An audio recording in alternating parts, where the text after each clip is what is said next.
thank you very much for bearing with me on this. So this is also an advert for an online course which I did recently, which I've mentioned previously. It's called Quantum Computing for the Very Curious by Andy Matuszak and Michael A. Nielsen. And I mentioned this in the context of my spaced repetitive learning talk because it's an essay with like a built-in spaced repetitive learning tool. As you read it, it asks you little questions and then it emails you and says, it's time to review your questions. And yeah, it's a really effective way of learning. So, I'm going to start with some questions. So, oh yeah, by the way, who has heard of quantum computing? Okay, most of you. Who feels like you understand it? Matthew's sort of wobbling his hand there. Okay, maybe. Who's heard the term quantum supremacy? Okay, few of you, not everyone. Matthew has. Okay, excellent. So Google recently announced that they had achieved quantum supremacy, which, yeah, they had built a quantum computer that can do stuff that no classical computer can do. Kind of, a lot of caveats there. So one of the questions I'm hoping, well, okay. There are a lot of questions about quantum computing kind of in the popular science press at the moment. Most of them are answered very badly. So I'm going to kind of hopefully by the end we will have answers to all of these questions. So first of all, what are quantum computers? Secondly, can they do anything that classical computers can't? Can they do anything faster than classical computers? So I can give you the answer to this one immediately. No, they can't. Quantum computers, in theory, are no more powerful than classical computers. There is no algorithm that a quantum computer can compute that a classical computer, in principle, couldn't. However, yes, it is believed that there are certain things they can do much, much, much faster than classical computers. Okay, what is quantum supremacy? Will quantum computers break all of our crypto? This is, again, one of the great fears that the advent of practical quantum computers will mean all our crypto goes away and all of our bank accounts will be stolen by North Korean hackers and the NSA will read all our email again. And indeed, one of the major organisations that is funding work in quantum computing is the NSA because they are interested in this. Okay, and assuming the answers to some of these questions are no, what are quantum computers good for? What are good reasons to be interested in them? Okay, so classical computers, we did the theory and then we did the practice. So the theory of Boolean logic was worked out by George Boole in the 1800s. The theory of abstract computing machinery was worked out by Alan Turing in the 1930s in answer to problems in mathematical logic. And then World War II came along and Alan Turing was like, well, shit, I've got to build one of these things now. And so he did, and then I think late 1940s, 1950s, Claude Shannon went back to Boolean logic, said, okay, how can we implement this in circuitry? And built electrical circuits that implemented George Boole's mathematics from a century earlier. Quantum computing kind of starts with the opposite idea. It says, the physics of the universe is quantum. What kind of computations does that allow us to express? And there have been kind of two strands of work on this. There have been people trying to practically build quantum computers, which generally involves weird doping matter, temperatures very, very close to absolute zero, atoms in different spin states. I don't understand any of that at all. And then also there's been theoretical work on, okay, suppose we could build one of these things, what sorts of computations could we express with them? How do those computations work? What does the kind of computer science look like in a computing world? Okay, and it turns out a lot of it is actually quite familiar. So we have quantum bits, or qubits, as they're called. We have circuits into which we pass them into a bunch of gates, and then at the end we read out our answers, which comes in the form of classical bits. So a thing to note, first of all, is that all of these quantum gates output the same number of quantum bits as they take in. Okay, so let's kind of think about quantum bits a bit more. So classical bits are always either 0 or 1. They're represented internally as like voltages or capacitance or something, but we don't care about that. We just think of them as a single digit, 0 and 1. A string of classical bits is a string of zeros or ones, a binary string. Quantum bits are a bit more complicated. Let's see what I do there. So quantum bits, classical bits live in like a set of 2 elements. Quantum bits live in a vector space. So for a single quantum bit, our vector space has 2 dimensions. Our quantum bit has a certain amount of oneness and a certain amount of zeroness. So this is the state of our qubit. It is 0.6 times 0 plus 0.8 times 1. And then we don't have any direct access to this state. When we measure it, it will be either 1 or 0. And it will be 1 with probability 0.8 squared, and it will be 0 with probability 0.6 squared. And if you do that in your head, then you will see that 0.6 squared plus 0.8 squared is 1. 3, 4, 5 triangle. So the probabilities always add up to 1. Why this happens, why when you measure a quantum state it collapses into a classical state with certain probability, we don't know. This is the holy mystery of quantum mechanics. Nonetheless, this happens. So let's tell, if we have more qubits, by the way, we end up with, it is a certain amount of 0, 0, a certain amount of 0, 1, a certain amount of 1, 0, a certain amount of 1, 1. Those lengths have to add up, the squares of those lengths have to add up to 1, so that the probability is 1. So a lot of popular science stuff about quantum computing says, oh, it's simultaneously 0 and 1. The cat is simultaneously alive and dead. No, it is a mixture of alive and dead. So yeah, the first thing is, a quantum computer is not like doing exponentially many calculations in exponentially many parallel universes. It's doing something a bit weirder than that. Yeah, we'll see why in a minute. But yeah, so this was kind of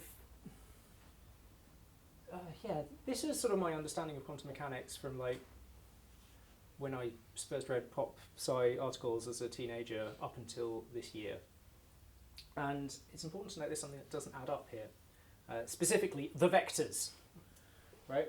If I take 2 possible qubit states and I add them up, then this no longer has length 1, right? It is no longer a valid qubit state. And again, you can't scale them. If I multiply this by 3, then I no longer have a valid qubit state. So there are 2 things you can do in a vector space. You can add things together and you can scale things. And neither of these works in this situation. So somehow, like, we are using this wrong. And so I was reading Quantum Computing for the Very Curious, and it was talking about all this stuff. And then he just kind of casually dropped in, if you multiply this, either of these by a complex number of length 1, you get the same thing. Sorry, I should have said, this is actually a complex vector space. It should be a complex amount of 0 plus a complex amount of 1. This is just like the real part of what is actually a 4-dimensional situation. Well, great. Really helpful, nice and visualizable there, guys. But yeah, so so first of all, this picture is wrong, because if we're allowed to multiply by an arbitrary length 1 scalar and still have the same thing, then 1 is equal to -1 and 0 is equal to -0, and 0.6 is equal to minus this thing. So that's not helpful. But secondly, that means we are in a situation that is actually very well studied. So we are in a situation of projective geometry. So projective geometry is, depending on how you count, like between 400 and 100 years old, and it is the study of projective drawing. And I wasn't able to find a good good diagram to rip off on the internet this morning. But imagine you have an eye and you're looking out at a scene. You've got, I don't know, some like trees or something here. Then consider the line that the light ray takes from the scene to your eye. Okay, now suppose there's, don't want to draw anything too. Suppose there's a table. Tables are nice and easy to draw. In the way, blocking your view of the bottom of this plant, your eye cannot distinguish between 2 points on that line. So the space that you perceive is the quotient of this vector space, of the space of vectors coming out of your eye, divided by the possible lengths. So what you end up with is something kind of like a plane that sort of carries on down. Oh, and also our negative. So anything on this line is also equivalent to anything on this line. So what we actually end up with as our projective plane, as it's called, is got like a two-dimensional plane, but things along here are kind of equivalent to points along here. So I'm sort of looking out in that direction, and as I go round and round and round, it starts to curl back on me. I'm really not explaining this very well, sorry. Yeah, you end up with this space, but effectively you end up with something that is like a plane plus a point at infinity. And projective space it's very weird. Quite hard to think about. There is no consistent notion of orientation on it. Other than that, it has some quite nice properties. So in normal two-dimensional space, all lines meet at a point except for parallel lines, which don't. In projective space, they do. They meet at the point at infinity. So you kind of get this beautiful duality between points and lines. However, you can do this trick for any vector space, and in particular you can do this for complex space. So remember, for a single qubit we started with a two complex dimensional vector space. So an element of this is two complex numbers, 3 plus 4i, something like that. And now we want to divide out by all the possible lengths so that everything is of length 1 and two things which are related by a complex, length 1 complex multiplication are the same thing. So divide out by something. And so this gives us, again, the complex plane plus a point at infinity. So real numbers up here, imaginary numbers up here. And it turns out there is a standard way of visualizing this, which is to use stereographic projection. So, yeah, a point in the complex projective line, it's called, is given by the ratio between these two numbers, except one of them might be 0, so then you get infinity. And so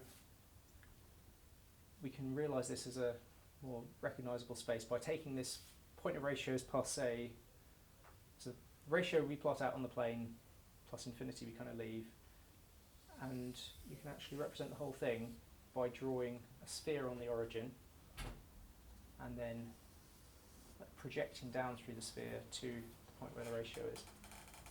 And this is called the Riemann sphere. And it is quite well known, and our point at infinity goes at the top here because, 0 goes here, infinity is up here. So, wow, that's great. I have understood a piece of 100-year-old physics in terms of a piece of 400-year-old maths. Surely this has been noticed before. And I spent like 2 days looking on Wikipedia trying to find the right search terms and couldn't, and I was like, ooh, this is really spooky. And then eventually I did find the right search terms, and I turned out this is actually very well known to people who do quantum information theory, and because every good idea in science has to be independently reinvented multiple times, quantum computing people call this the Bloch sphere rather than the Riemann sphere, but it is, as far as I can tell, exactly the same thing. So the upshot of all of this is that a qubit, like the state space of a qubit, is a point on a sphere. So this is a richer state space. So remember, classical bits are just like a 2-point space. They're either 0 or they're 1. A qubit naturally lives on the surface of a sphere, and this means that quantum computers can kind of take advantage of the geometry of this situation in order to do like richer manipulations on them. So in particular, there is Grover's quantum search algorithm, which, wow, that's really blocky.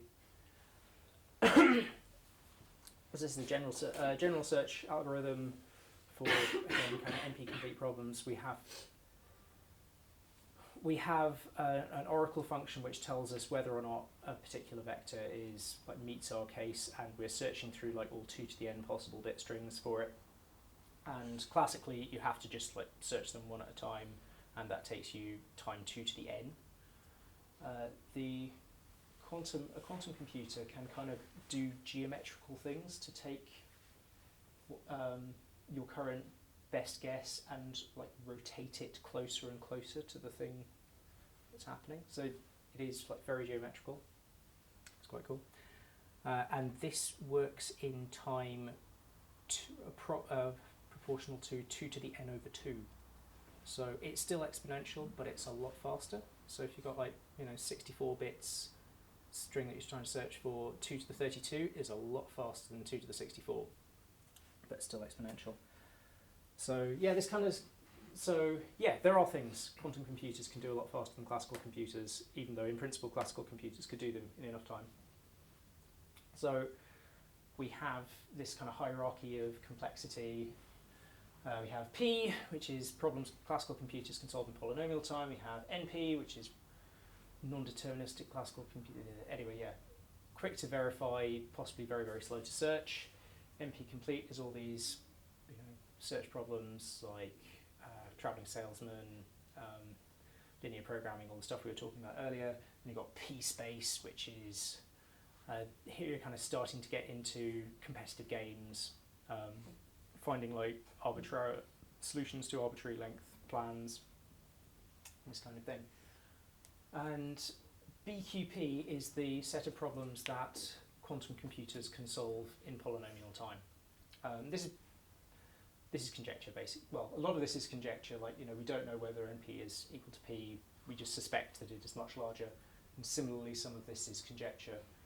But yeah, certainly everything a classical computer can do in polynomial time, a quantum computer can do in polynomial time.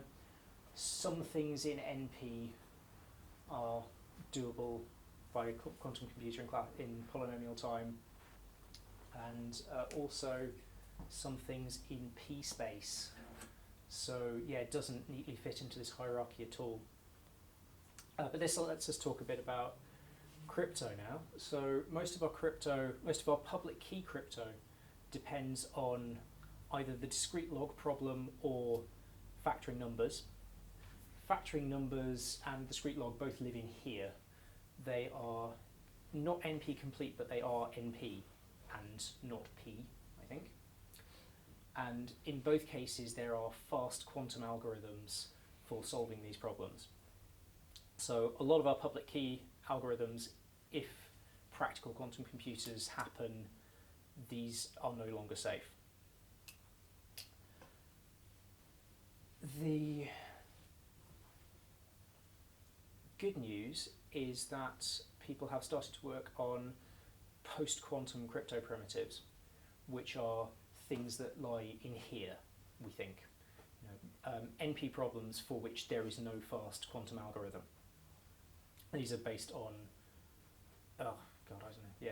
crazy stuff that I kind of maybe looked up the maths a couple of times and then gone, yes, wow, that's impressive, I don't know what that is. But people are there's been a lot of academic work on these. People are, I think, now starting to standardise post-quantum cipher suites. Do you know about this, Jamie? Yeah. I think AWS have been doing some work on this as well. Cool. Yeah, wouldn't surprise me. So, given that the largest number currently factored by a quantum computer is 23, and I don't mean a 23-digit number, I mean 23. We've probably got a while to roll out our post-quantum cipher suites yet. I mean, assuming the NSA are not, decades ahead of everyone else, which is always possible. But the really interesting point is actually somewhere in here, and that is a p-space problem which has a fast quantum algorithm, and that is the problem of simulating a quantum system. Which you might think, this is kind of cheating, setting a quantum system to simulate one, but actually the point here is programmability. Right? Quantum computers, we can program them to do arbitrary quantum algorithms, and so we can get them to simulate arbitrary quantum systems, which allows us to do things like, searching in material science, computational chemistry. We can use this for drug discovery. Can potentially use this for better physics tests of quantum mechanics itself. So yeah, this is this little bit here where the quantum simulation problem lives. That is potentially going to be a $1 trillion industry. And that is what Google did with their quantum supremacy paper. They created a quantum computer that is able to simulate other quantum circuits, and it simulated a bunch of quantum circuits, and then they set a classical computer to do it. So they had to do this to test that the quantum computer was giving the right answers for its simulated quantum circuits, and the quantum computer was a couple of seconds, and the classical computer, which was an enormous supercomputer, took weeks. And then they just bumped up the numbers, bumped up the circuit depth a bit, and then said, okay, yeah, we've done the simulation, we're pretty sure it's correct because of our previous simulations have been verified, but to run it on the supercomputer would take 10,000 years. Therefore, we have made a quantum computer that is able to do stuff that no existing classical computer was able to do. Yeah, feels a bit artificial, but it is an example of a hugely important class of problems. So that's very exciting. Okay, thank you very much, everyone.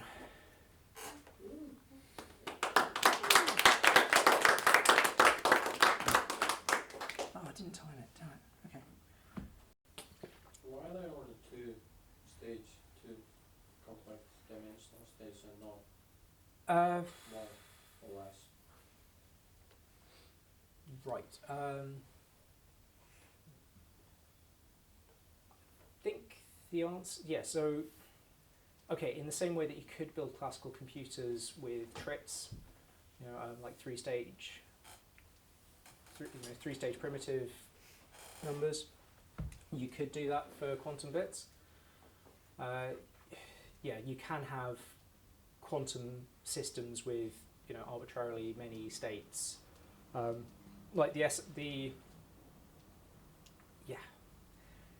If you have an atom with an electron in it, then you can kind of bump up its energy state up and down, and you can have, lots of different states that excitation states that an electron could be at, and these are all, different elements of that quantum system. The state space of that is a complex vector space with the number of dimensions that there are possible measurement results. In principle, in fact, you can have quantum systems, I think, with infinite dimensional state spaces. These don't give you any extra expressive power. So what I've kind of hand-waved at is one model of quantum computation. There are other equivalent ones in the same way that there are many equivalent models of classical computation. Adding extra states to your qubits might be practically interesting, but from a point of view of theoretical capability, it doesn't add anything. Does that make sense? Cool. And you kind of lost me after the whole eye thing started. Yeah, that was really bad, I'm sorry. That kind of made more sense in my head. Yeah, sorry. Yeah, that's actually the bit I'll be giving the talk about at Maths Jam. But hopefully that will be an audience that has mostly seen projective geometry before, and they'll be like, oh yes, projective geometry, now everything makes sense, which was kind of how it was with me. But you know, I did do like an entire university course on projective geometry. So,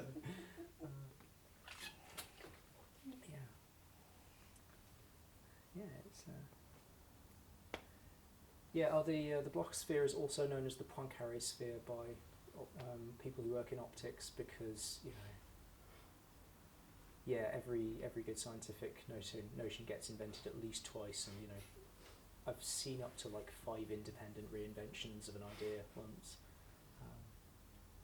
The guy who organises Maths Jam is probably best known for inventing the mathematics of juggling, and he was one of like 5 independent people to come up with that. So he often gets the credit for popularising it, but they don't use his name for it and stuff. But hey, he got Edosh number 2 paper out of it, so not so bad. Do you all know about Edosh numbers? Yeah, some of you. Okay, so do you know about Bacon numbers? Okay, so if you're an actor, then your Bacon number is the number of films needed to connect you to Kevin Bacon. So, yeah.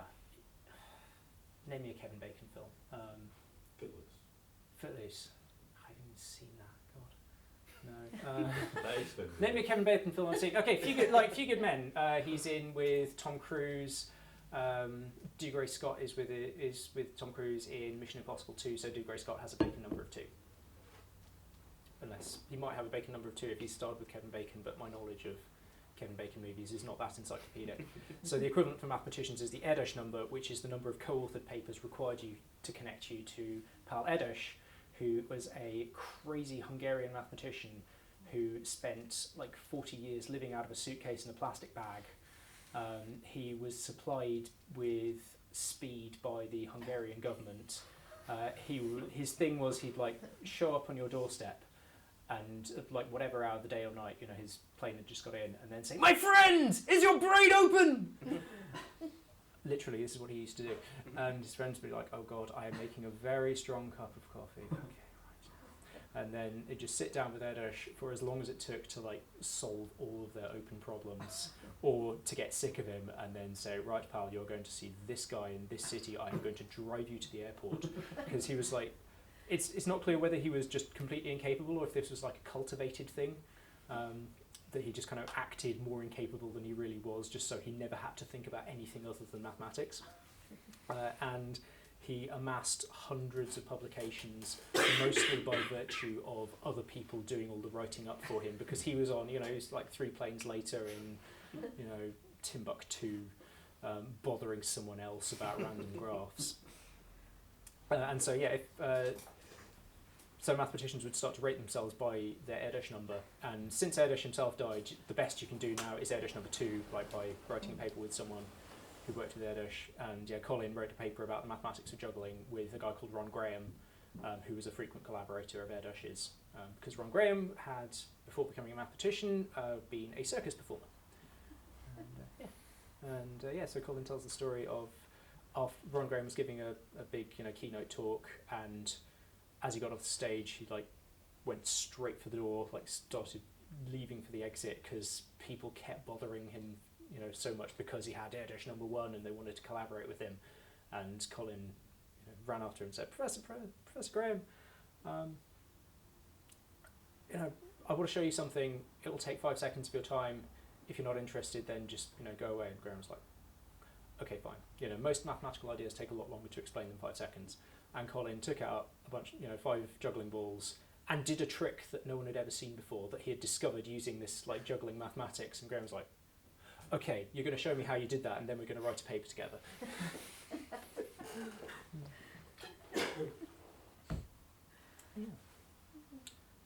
Cool. The musicians, the equivalent is the Sabbath number, which is a number of albums to connect you to Black Sabbath. There is at least one person in the world who has a finite Edosh, Bacon and Sabbath number.